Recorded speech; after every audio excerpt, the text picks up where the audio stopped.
Rest in peace to Steve Jobs. What an incredible, incredible visionary he was. He did some amazing things that have completely transformed the course of the future in the way that we live in the world that we're in right now. He's just an incredible person. And I wanted to take some time in this video to explore some of his core principles. I've written some of them down on some notes in front of me so that we can all learn from Steve in his absence in the world and try and hopefully become better people as we move forward and more innovative thinkers as well as we move forward. So the first thing that Steve taught us is to focus on customer experience.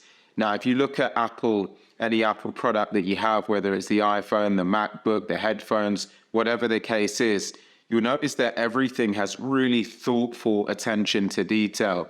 They've not left any single stone unturned. And when you look at the way that the iPhone, for example, has evolved over time, it's really one of the most user-centric devices out there in the entire world.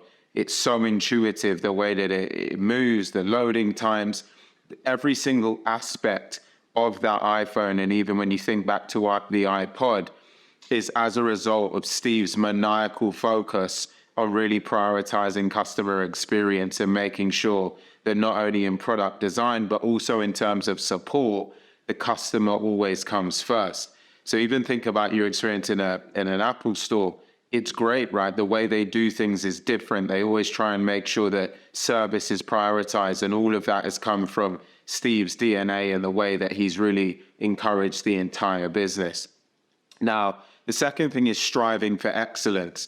If you read Steve's book or you listen to any podcasts or videos from people that used to work for Steve, you'll all hear that people often say that he was tough, right? He had a really, really high bar of excellence. He held himself to that, but he also held his staff and his colleagues to that as well.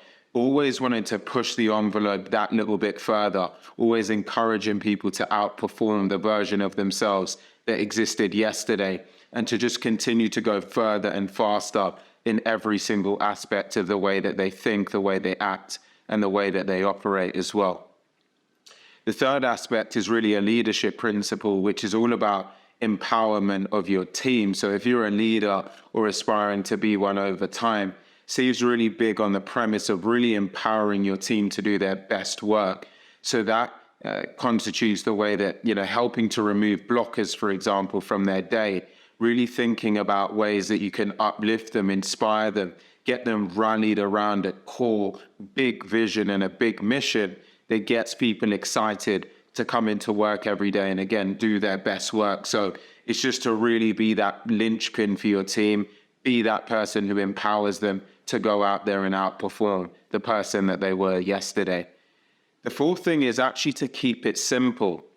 So when you think about a lot of what Steve does, and actually when you look at Apple's portfolio, right, they don't try to do too many necessarily a mass amount of different things. They have their core lanes. Like when you go on their website, you've got iPad, you've got iPhone, you've got Mac, and then you've got the additional accessories and other things, but they're not offering 1,000 different options out there as you would expect from certain other companies of their scale. They've really carved out particular lanes.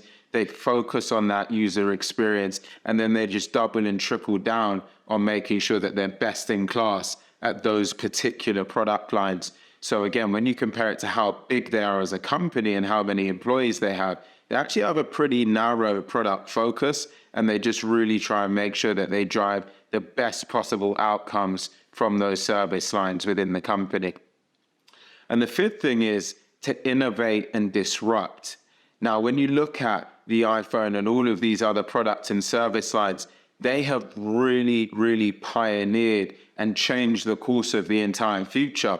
Even though we don't have Steve with us now, he's changed the world, right? He's introduced products, service lines, ways of thinking that have completely disrupted and innovated the way that the world operates. It's pretty incredible when you think about it.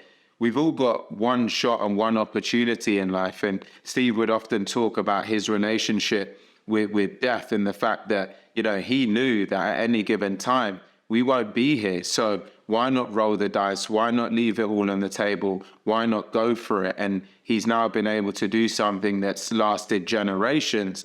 And if you think about yourself, are you innovating every day? Are you pushing the envelope, doing something different that could potentially serve generations to come?